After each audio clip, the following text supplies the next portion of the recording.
ओम नमो भगवते वासुदेवाय। ओम नमो भगवते वासुदेवाय। ओम नमो भगवते वासुदेवाय। आप सबका आज के भगवत गीता यथारूप की रीडिंग में हार्दिक स्वागत है।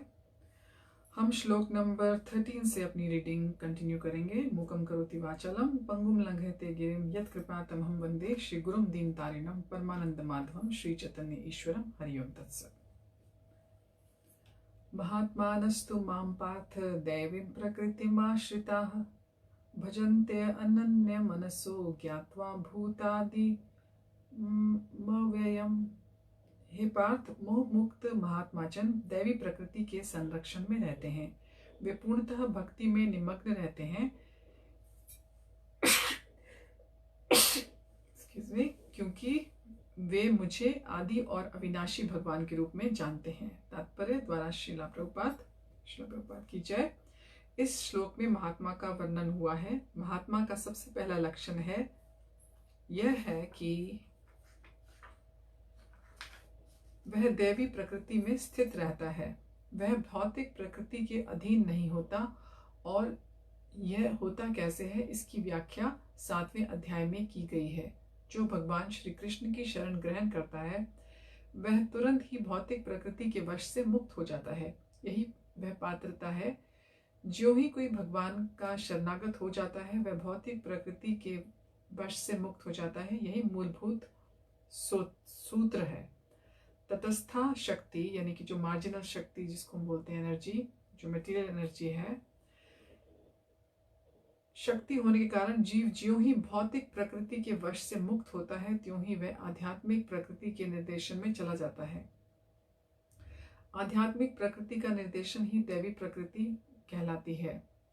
इस प्रकार से जब कोई भगवान के शरणागत होता है तो उसे महात्मा की पद की प्राप्ति होती है। महात्मा अपने ध्यान को कृष्ण के अतिरिक्त अन्य किसी की ओर नहीं ले जाता, क्योंकि वह भली भांति जानता है कि कृष्ण ही आदि परम पुरुष हैं, समस्त कारणों के कारण हैं।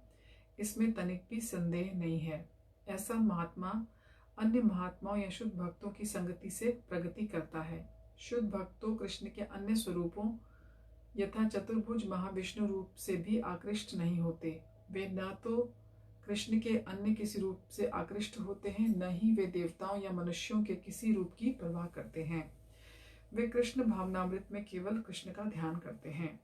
वे कृष्ण भावनामृत में निरंतर भगवान की अविचल सेवा में लगे रहते हैं। श्लोक नंबर 14। सततम कीर्तयन्तो माम यतन्तश्च दृढ़व्रताः नमस्यन्तश्च माम भक्त्या नित्ययुक्ता उपासते। ये महात्मा मेरी महिमा का नित्य कीर्तन करते हुए, दृढ़ संकल्प के साथ प्रयास करते हुए, मुझे नमस्कार करते हुए भक्ति भाव से निरंतर मेरी पूजा करते हैं। तात्पर्य, सामान्य पुरुष को रबर की मोहर लगाकर महात्मा नहीं बनाया जाता। यहाँ पर उसके लक्षणों का वर्णन किया गया है। महात्मा सदैव भगवान कृष्ण के गुणों का कीर्तन करता रहता है। उसके पास कोई दूसरा कार्य नहीं रहता। वह सदैव कृष्ण के गुणगान में व्यस्त रहता है। दूसरे शब्दों में वह निर्विशेषवादी नहीं होता। जब गुणगान का प्रश्न उठे तो मनुष्य को चाहिए कि वह भगवान के पवित्र नाम, उनके नित्य रूप, उनके दिव्य गुणों और उनकी असामान्य लीलाओं की प्रशंसा करते हुए परमेश्वर को महिमान्वित करे। उसे इन सारी वस्तुओं को महिमान्वित करना होता है। अतः महात्मा भगवान के प्रति आसक्त रहता है। जो व्यक्ति परमेश्वर के निराकार रूप ब्रह्म ज्योति के प्रति आसक्त होता है उसे भगवत गीता में महात्मा नहीं कहा गया। उसे अगले श्लोक में अन्य प्रकार से वर्णित किया गया है। महात्मा सदैव भक्ति के विविध कार्यों में यथा विष्णु के श्रवण कीर्तन में व्यस्त रहता है, जैसा कि श्रीमद् भागवत में उल्लेख है।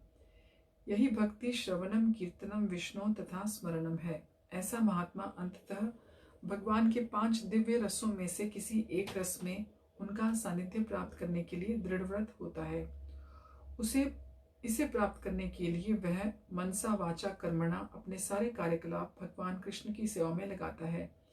यही पूर्ण कृष्ण भावनामृत कहलाता है। भक्ति में कुछ कार्य हैं जिन्हें दृढ़ व्रत कहा जाता है। यथा प्रत्येक एकादशी को तथा भगवान के आविर्भाव दिवस यानी कि जन्माष्टमी पर उपवास करना, ये सारे विधि विधान महान आचार्यों द्वारा उन लोगों के लिए बनाए गए हैं जो दिव्य लोक में भगवान का सानिध्य प्राप्त करने के इच्छुक हैं। महात्मा जन इन विधि विधानों का दृढ़ता से पालन करते हैं, फलतः उनके लिए वांछित फल की प्राप्ति निश्चित रहती है। जैसा कि इसी अध्याय के 2वें श्लोक में कहा गया है, यह भक्ति न केवल सरल है अपितु इसे सुखपूर्वक किया जा सकता है। इसके लिए कठिन तपस्या करने की आवश्यकता नहीं पड़ती। मनुष्य सक्षम गुरु के निर्देशन में इस जीवन को गृहस्थ, सन्यासी या ब्रह्मचारी रहते हुए भक्ति में बिता सकता है। वह संसार में किसी भी अवस्था में कहीं भी भगवान की भक्ति करके वास्तव में महात्मा बन सकता है। श्लोक नंबर 15। ज्ञान यज्ञेन चापयन्ते यजन्तो मामुपासते एकत्वेन पृथक्त्वेन बहुधा विश्वतो मुखम।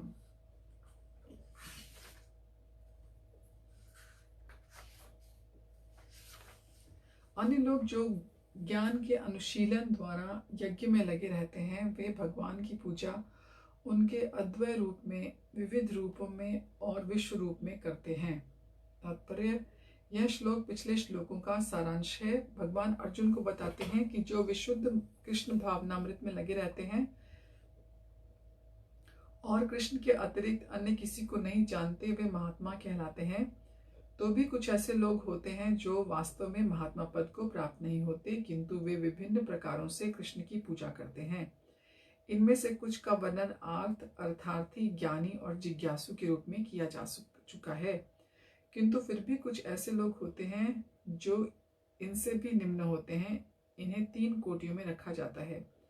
परमेश्वर तथा अपने को एक मानकर पूजा करने वाले, परमेश्वर के किसी मनोकल्पित रूप की पूजा करने वाले और भगवान के विश्व रूप की पूजा करने वाले। इनमें से सबसे अधम वे हैं जो अपने आप को अद्वैतवादी मानकर अपनी पूजा परमेश्वर के रूप में करते हैं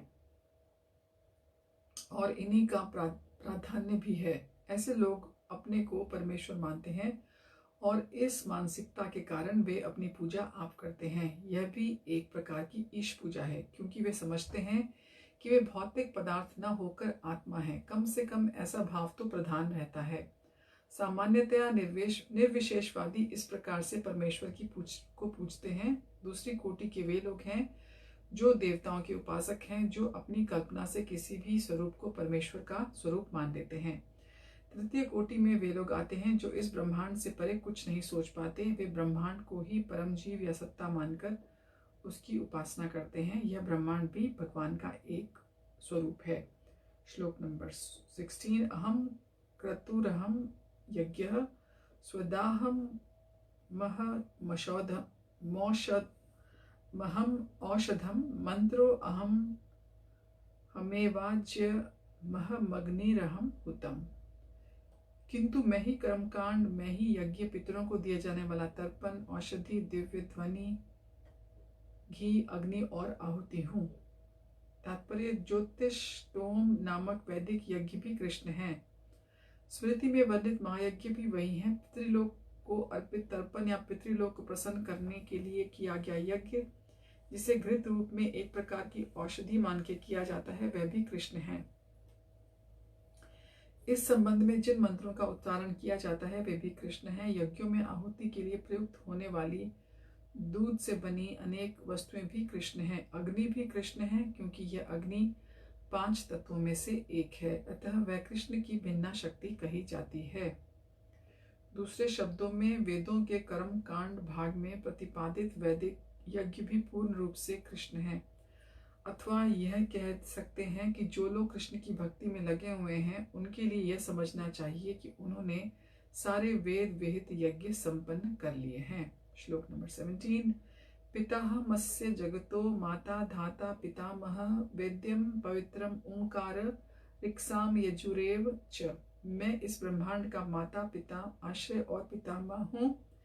मैं ज्ञेय यानी कि जानने योग्य, शुद्धिकर्ता तथा ओंकार हूँ। मैं ऋग्वेद, सामवेद और यजुर्वेद भी हूँ। तात्पर्य, सारे चराचर विराट जगत की अभिव्यक्ति कृष्ण की शक्ति के लिए के विभिन्न कार्यकलापों से होती है। इस भौतिक जगत में हम विभिन्न जीवों के साथ तरह तरह के संबंध स्थापित करते हैं जो कृष्ण की शक्ति के अतिरिक्त अन्य कुछ नहीं है। प्रकृति की सृष्टि में उनमें से कुछ हमारे माता पिता के रूप में उत्पन्न होते हैं, किंतु वे कृष्ण के अंश ही हैं। इस दृष्टि से ये लोग जो हमारे माता पिता आदि प्रतीत होते हैं, वे कृष्ण के अतिरिक्त कुछ नहीं हैं।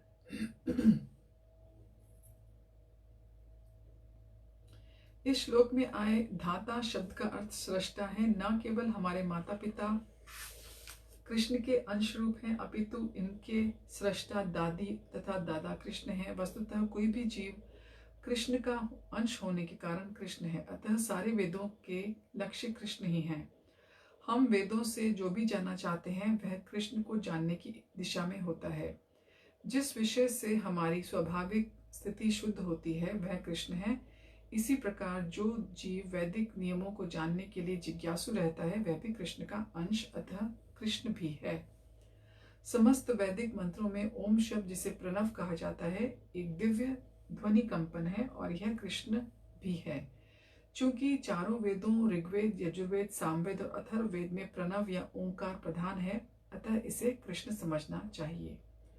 श्लोक नंबर 18। गतिर्भर्ता प्रभु साक्षी निवासः शरणं सुहृत् प्रभवः प्रलयः स्थानं निधानं बीजम अव्ययम्। मैं ही लक्ष्य पालन करता, स्वामी, साक्षी, धाम, शरण स्थली और अत्यंत प्रिय मित्र हूँ। मैं सृष्टि का प्रलय, सबका आधार, आश्रय और अविनाशी बीज भी हूँ। तात्पर्य: गति का अर्थ है गंतव्य या लक्ष्य जहाँ हम जाना चाहते हैं, लेकिन चरम लक्ष्य तो कृष्ण है, यद्यपि लोग इसे नहीं जानते। जो कृष्ण को नहीं जानता वह पथभ्रष्ट हो जाता है और उसकी तथाकथित प्रगति या तो आंशिक होती है या फिर भ्रमपूर्ण।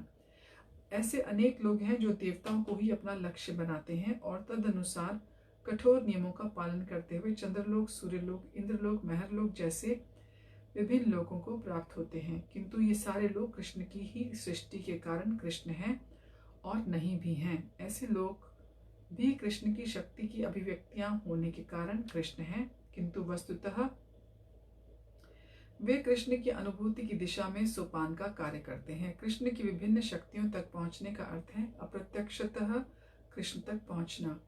अतः मनुष्य को चाहिए कि कृष्ण तक सीधे पहुंचे, क्योंकि इससे समय और शक्ति की बचत होगी। उदाहरणार्थ, यदि किसी ऊंची इमारत की चोटी एक एलिवेटर यानी कि लिफ्ट के द्वारा पहुंचने की सुविधा हो तो फिर एक एक सीढ़ी करके ऊपर क्यों चढ़ा जाए।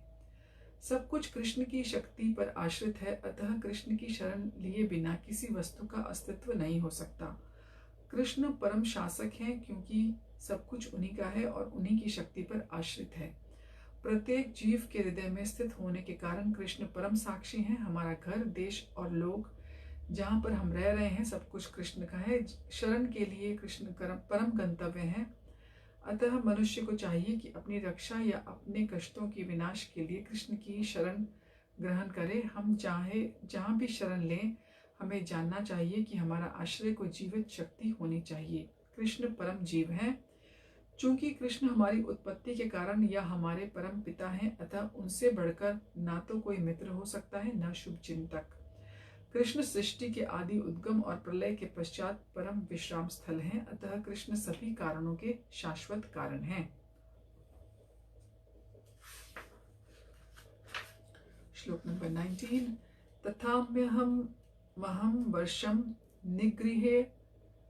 निगृहेण भ्युत्सृजामि च अमृतं चैव मृत्युश्च सदस्चाहम अर्जुन। हे अर्जुन, मैं ही ताप प्रदान करता हूँ और वर्षा को रोकता हूँ और लाता हूँ। मैं अमरत्व हूँ और साक्षात मृत्यु भी हूँ। आत्मा और पदार्थ, सत और असत दोनों ही मुझ में है। तात्पर्य: कृष्ण अपनी विभिन्न शक्तियों से विद्युत और सूर्य के द्वारा ताप और प्रकाश बिखेरते हैं। ग्रीष्म ऋतु में कृष्ण ही आकाश से वर्षा नहीं होने देते और वर्षा ऋतु में वे ही अनवरत वर्षा की झड़ी लगाते हैं। जो शक्ति हमें जीवन प्रदान करती है वह कृष्ण है और अंत में मृत्यु के रूप में हमें कृष्ण मिलते हैं। कृष्ण की इन विभिन्न शक्तियों का विश्लेषण करने पर यह निश्चित हो जाता है कि कृष्ण के लिए पदार्थ और आत्मा में कोई अंतर नहीं है, अथवा दूसरे शब्दों में वे पदार्थ तथा आत्मा दोनों हैं। अतः कृष्ण भावनामृत की उच्च अवस्था में ऐसा भेद नहीं माना जाता। मनुष्य हर वस्तु में कृष्ण के ही दर्शन करता है। चूंकि कृष्ण पदार्थ और आत्मा दोनों हैं, अतः समस्त भौतिक प्राकृतियों से युक्त यह विराट विश्व रूप भी कृष्ण है। एवं वृंदावन में 2 भुजा वाले वंशी वादन करते हुए श्याम सुंदर रूप में भी उनकी लीलाएं उनके भगवान रूप की होती हैं।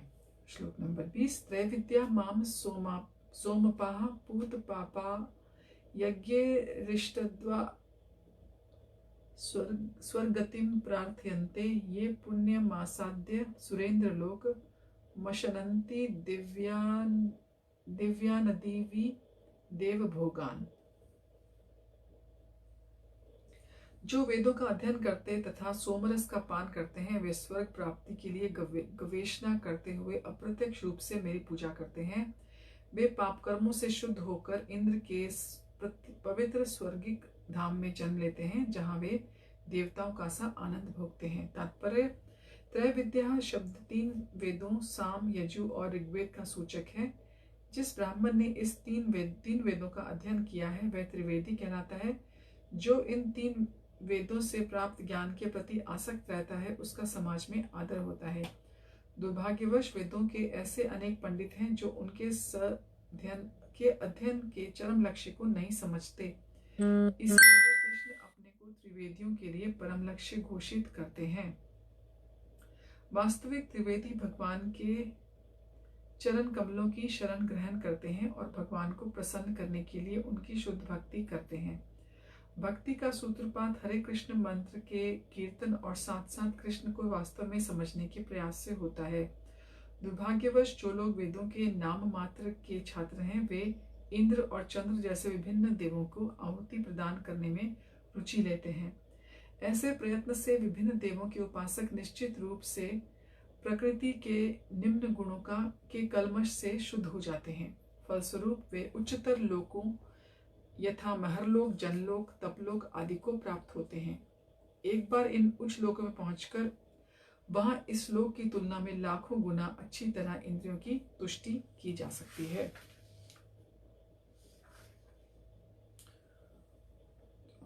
हमने आज देखा कि हमको कृष्ण को ही अपना लक्ष्य मानना चाहिए। जब हमको मालूम है कि सब कुछ कृष्ण से ही आ रहा है, तो फिर हम इधर उधर से होते हुए मानो सीढ़ियां चढ़ते हुए ऊपर की इमारत के सबसे ऊपर वाले फ्लोर तक क्यों पहुंचे। हम सीधा एलिवेटर यानी कि कृष्ण की भक्ति करके कृष्ण तक पहुंच सकते हैं। तो यही हमको भगवत गीता साफ शब्दों में बताती है। तो हम नेक्स्ट टाइम अपनी रीडिंग श्लोक नंबर 21 से कंटिन्यू करेंगे। आप सबका हमारे साथ जुड़ने के लिए धन्यवाद। हरि ओम तत्सत। हरे कृष्ण।